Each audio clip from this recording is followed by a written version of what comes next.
Hello everyone, I am Priyanka and welcome to my channel. Today we are doing a very important topic from chapter 8 of class 9th, which name is motion.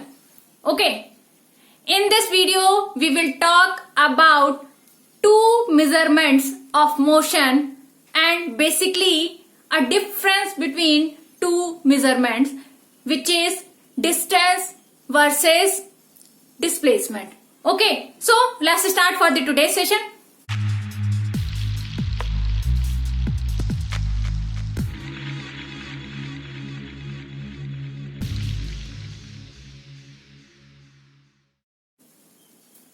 तो आज का जो topic है हमारा वो क्या है, बहुत ही इंपॉर्टेंट है और बहुत ही बेसिक है. मेजरमेंट किसका? मोशन का. ठीक है, तो वो क्या है? एक है डिस्टेंस और दूसरा क्या है? डिस्प्लेसमेंट. और यहाँ पे हम मेन उसका डिफरेंस क्या है उनके बीच में उसको अंडरस्टूड करेंगे.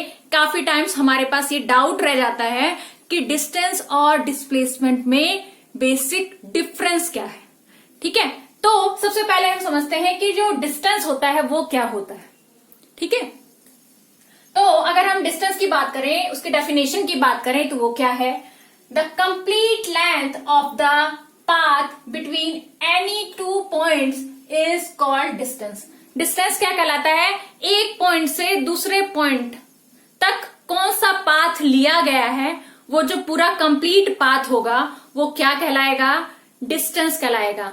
हम कह सकते हैं जब भी कोई ऑब्जेक्ट को हम कहेंगे कि वो मोशन में है, वो हम कैसे मापते हैं, कैसे समझते हैं, कैसे मेजर करते हैं कि वो मोशन में आया. उसका हम क्या देखते हैं कि वो एक पोजीशन जो उसका इनिशियल पोजीशन था उससे वो फाइनल पोजीशन कुछ मूवमेंट वो करता है, फिर वो दूसरी पोजीशन को गेन करता है. तो यहाँ पे हम बात करेंगे कि जो अगर हम एग्जांपल लेते हैं कि एक बॉल है, वो बॉल क्या हुआ, पहले ए पॉइंट पे था, अब जब हमने उस पे बैलेंस्ड फोर्स लगाया तो हम देखेंगे कि जो बॉल है उसमें कोई मूवमेंट नहीं आया. बैलेंस मीन्स कि ऐसा फोर्स जिसने उसकी पोजीशन में कोई भी चेंज नहीं किया है.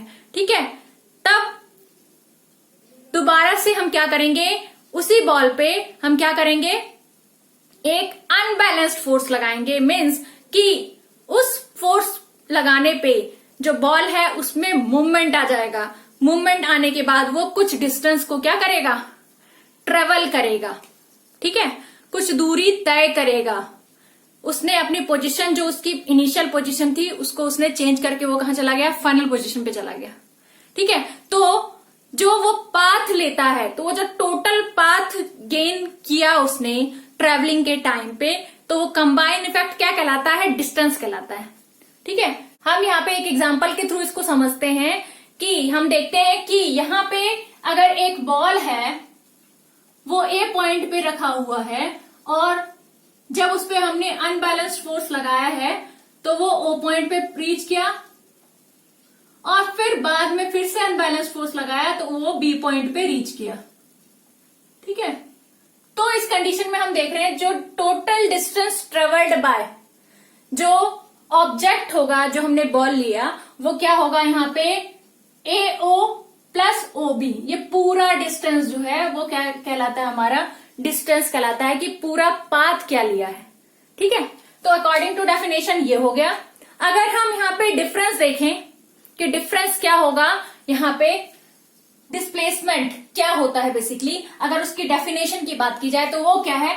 It is the direct length between any two points when measured along with the shortest path between them.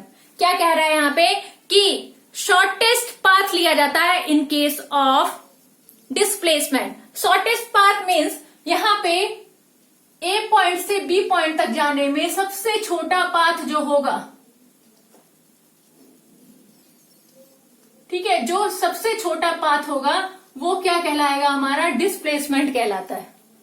ठीक है, डिस्टेंस के केस में हम पूरा पाथ ले रहे थे, टोटल पाथ ले रहे थे, बट जो डिस्प्लेसमेंट का केस होता है उसमें हम शॉर्टेस्ट पाथ लेते हैं कि जो इनिशियल पोजीशन था और जो फाइनल पोजीशन था वहां तक रीच करने में जो सबसे छोटा रास्ता होगा, सबसे छोटा पाथ होगा उसको हम कंसिडर करेंगे एज अ डिस्प्लेसमेंट।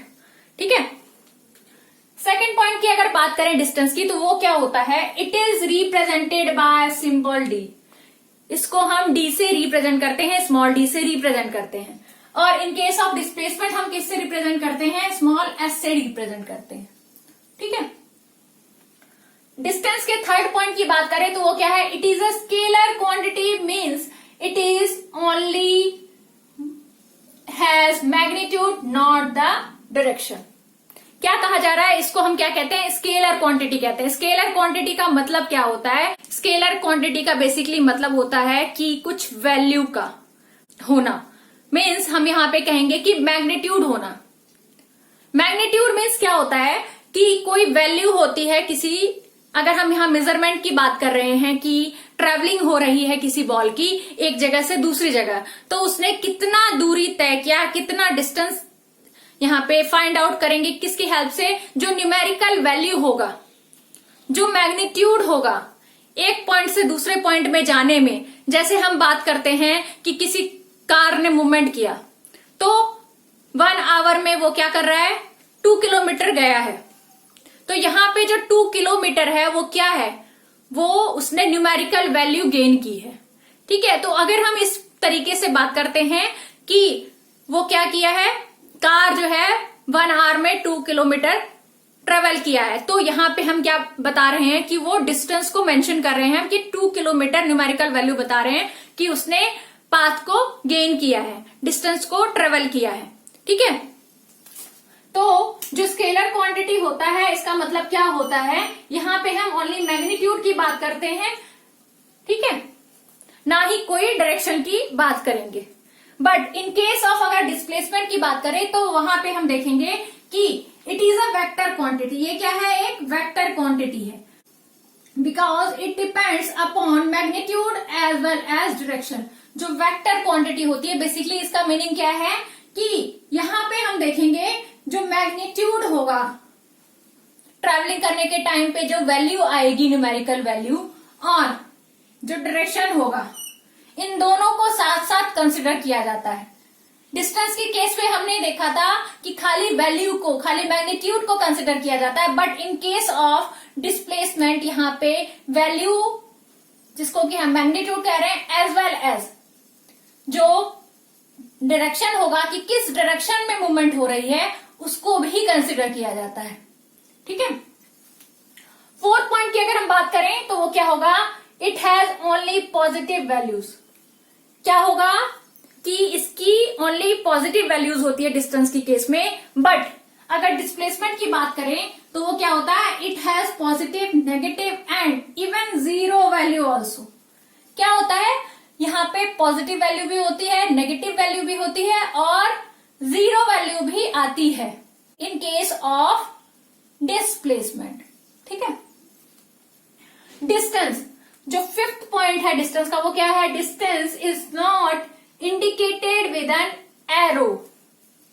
यहां पे हम बात करेंगे कि जो डिस्टेंस है उसको एरो के थ्रू नहीं दिखाया जाता। क्यों नहीं दिखाया जाता, क्योंकि ये क्या है, एक स्केलर क्वांटिटी है और यहाँ पे डायरेक्शन हम मेंशन नहीं करते इन case of distance, only magnitude को मेंशन किया जाता है। इसलिए यहाँ पे एरो की कोई रिक्वायरमेंट नहीं होती, क्योंकि बेसिकली जो एरो होता है वो क्या रिप्रेजेंट करता है हमारा, कि जो डायरेक्शन है कि किस डायरेक्शन में कोई ऑब्जेक्ट जो है वो मोशन में आया है, ट्रेवल कर रहा है। ठीक है। तो डिस्टेंस के केस में जो है एरो नहीं होता, बट डिस्प्लेसमेंट के केस में क्या होगा, it is indicated with an arrow. Arrow के थ्रू ये दिखाया जाता है। ठीक है। सिक्स पॉइंट अगर हम बात करें वो क्या है, distance depend upon the path that is changes according to the path taken. क्या हो रहा है, यहाँ पे जो डिस्टेंस है उसको कैसे मेजर कर रहे हैं, हम वहां पे टोटल पाथ ले रहे हैं। तो यहाँ पे हम देख रहे थे जो डिस्टेंस का डिस्टेंस हम कंसिडर कर रहे थे, तो उस केस में क्या देख रहे थे हम कि AO प्लस OB दोनों लिया। आगे चल के अगर हम और भी देखें कि यहाँ पे डिस्टेंस जो है नेक्स्ट पॉइंट C चला गया, तो इसका मतलब हम क्या करेंगे यहाँ पे कि ये भी हम पाथ क्या करेंगे, कंसिडर करेंगे। बट इन केस ऑफ जो हमारा डिस्प्लेसमेंट होता है उसमें हम क्या करते हैं, शॉर्टेस्ट डिस्टेंस को लिया जाता है। ठीक है। तो displacement does not depend upon the path, वो पाथ पे कोई डिपेंडेंसी नहीं होती उसकी। It only depend upon the initial and final position of the body, कि बॉडी जो है इनिशियली कहाँ पे था, किस पॉइंट पे, और फाइनल वो किस पॉइंट पे गया, बस वो देखा जाता है, शॉर्टेस्ट डिस्टेंस लिया जाता है इन केस ऑफ डिस्प्लेसमेंट। ठीक है, अगर यहाँ फॉर्मूले की बात करें डिस्टेंस की, तो वो क्या है, speed into time. Speed into time करें तो यहाँ पे हम डिस्टेंस को फाइंड आउट कर सकते हैं। बट इन केस ऑफ अगर डिस्प्लेसमेंट देखें तो वो क्या होगा, फॉर्मूला वेलोसिटी इंटू टाइम। ठीक है, तो यहाँ पे हम दो इंपॉर्टेंट चीज देख रहे हैं कि स्पीड और वेलोसिटी, ये क्या क्या है, आपस में इनका रिलेशन क्या है, इनमें डिफरेंस क्या है, वो हम अपने नेक्स्ट वीडियो में बात करेंगे।